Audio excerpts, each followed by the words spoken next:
Hello, happy mid-September.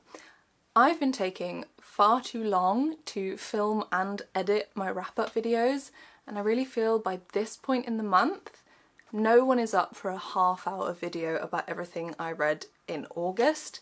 If social media is anything to go by, everyone is already thinking about October. But I don't want to break this chain of doing a wrap-up every month, so I am setting myself a challenge. I read 6 books in August and I'm going to give myself a time limit of 2 minutes to talk you through each of them so I can get through this much quicker than normal. So, first up was The Two Towers by Tolkien. This is the second part of The Lord of the Rings. I read Fellowship last month and I read both of these because I was going to see the musical version of The Lord of the Rings, which I made a whole other video about, so I don't need to say too much here about Two Towers. But what do I want to say? I enjoyed this. Continues the feel from the first book, lots of walking, lots of boys on their adventure. Did find it slightly weird that it's so completely split in half. This book begins when the Fellowship disbands after the death of a pretty major character, and for the first half you follow one group as they go and do some sort of political things and some adventure things and make some alliances, and then the second half you're following Frodo, Sam and Gollum. And that was weird. I was spending loads of time in the first half like, when do the others come in? And I think I would have liked that a bit more like interspersed. And I think I enjoyed the second half more, but I did enjoy reading this. It felt very classic fantasy adventure, obviously, and now I just need to get on with it and get over my fear of the battles that I know are coming up in the third one and actually finish this novel. I've still got 37 seconds left. Do I need to say anything else? No, I'm done. Let's move on. 3, 2, 1. Next up was Murder Most Unladylike. This is a middle grade book, the first in like one of the most popular middle grade series in the last few years. This follows two girls. It's from the point of view of a girl called Hazel Wong, who with her friend Daisy Wells forms a detective agency at their fancy girls' boarding school in the 1930s. And one of their teachers winds up dead and they take it upon themselves to work out who did it. I liked the narrative style of this, I liked the mystery. I think there were possibly too many suspects for a middle grade novel, especially when most of them, were teachers, so they're all called Miss something or Mrs someone, and I found myself having to go back to the list at the start to remember who was who. But the setup of the murder was good, the way the clues came together, the twist was well done. Main issue with this, Daisy is such an unpleasant character. I found it really hard to root for her as one of the protagonists because she is rude and she is arrogant and she is a terrible, terrible friend to Hazel. And given how popular this series is and how many books there are in the series now, I can only hope and assume that this is like a long-term plan for character growth and that she's become more palatable as the series goes on, because I found it really hard to get on with her because she's just not nice, and because of that I don't know whether I'm going to read any more in this series. But I'm kind of intrigued to see whether she changes, and the mystery was good. So maybe I do need to read the next one and see whether anything changes with her or whether she just is a horrible but quite clever person. Done. Next up, I listened to Friendaholic, Confessions of a Friendship Addict. This is a non-fiction book and it is the author reflecting on the different friendships she has had through her life, her attitude to friendship, sort of the way we look at friendships generally and how they compare to romantic relationships. And a lot of it I thought was very interesting. There was some stuff about the science involved, there was some stuff about sort of the expectations of friendship and how it's very normal to end a romantic relationship if it's not serving you, if it's not good for you, but how weird and hard it is to end a friendship. and kind of the different needs friends meet and the different expectations you put on friends and you put on yourself as a friend. That was all very interesting. But some of the parts about her own friends, I kind of imagined these people picking up the book and reading this stuff about themselves, and it wasn't all very nice, and that made me a bit uncomfortable.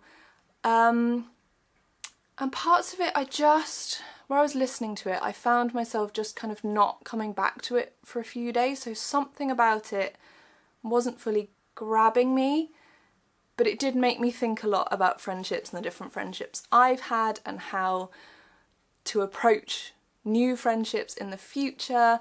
If you are someone that has had a lot of different friendships in your life, it is a very interesting reflection on that. Just something about it wasn't quite doing it for me, but I'm not sure I can put my finger on what it was.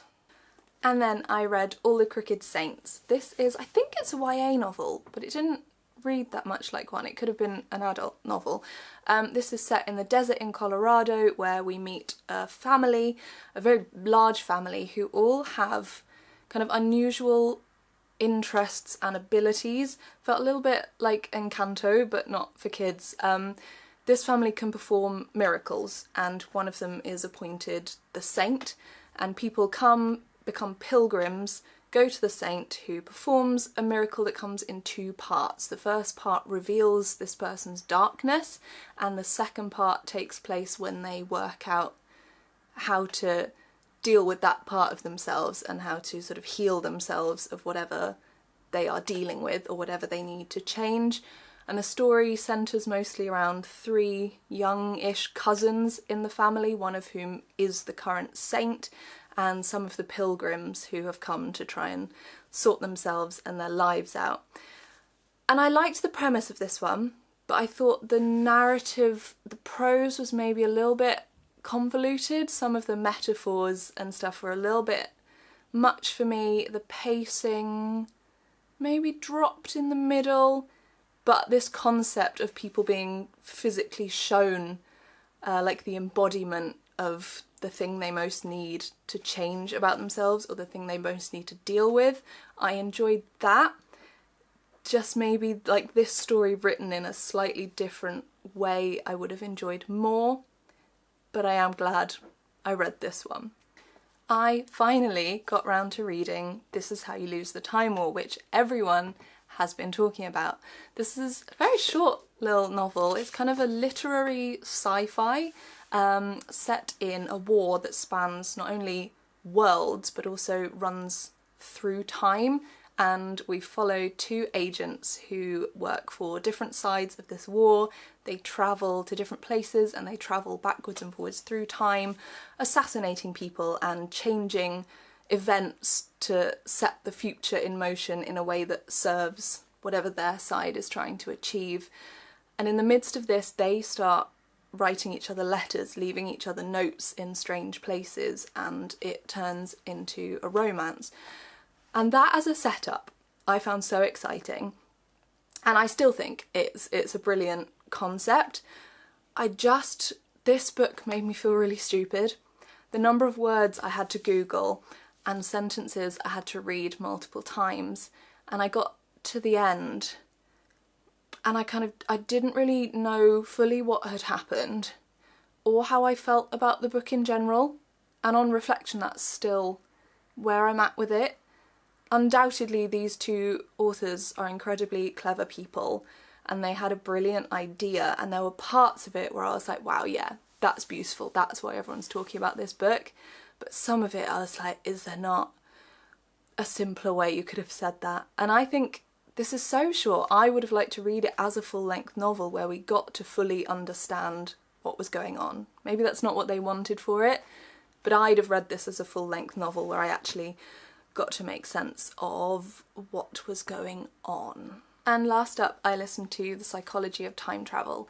This begins in the 1960s when a group of 4 women become the first people to create a working time machine, and they start time travelling. And one of the women really suffers. Her mental health does not cope with the effects of time travel. She ends up leaving the group. The other three go on to be part of this big organisation.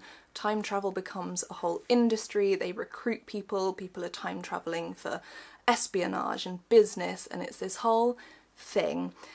And from there we get this increasing cast and this increasingly interwoven story involving lots of these characters. There's a mystery. We're seeing how time travel changes people's like attitudes to life and death and relationships, how they cope with all these different versions of themselves, and this sort of drifting through life when you're not attached to a set straight line through time.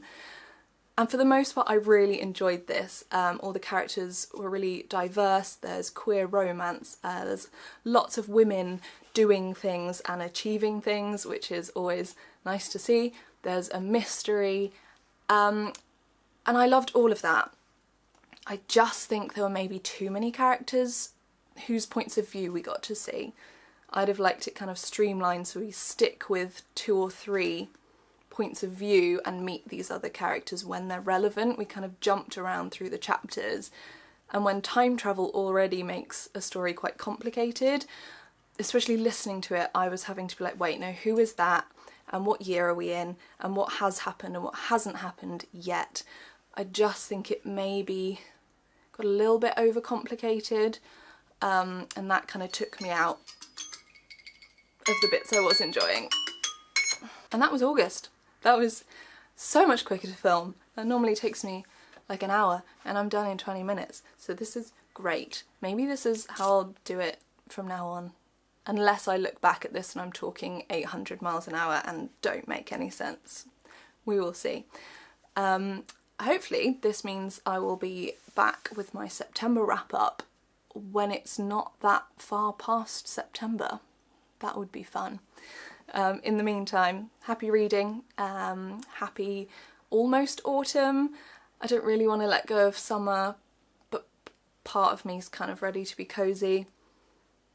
Maybe I'll feel cosy in a couple of weeks. I will see you then. Look after yourselves. Bye.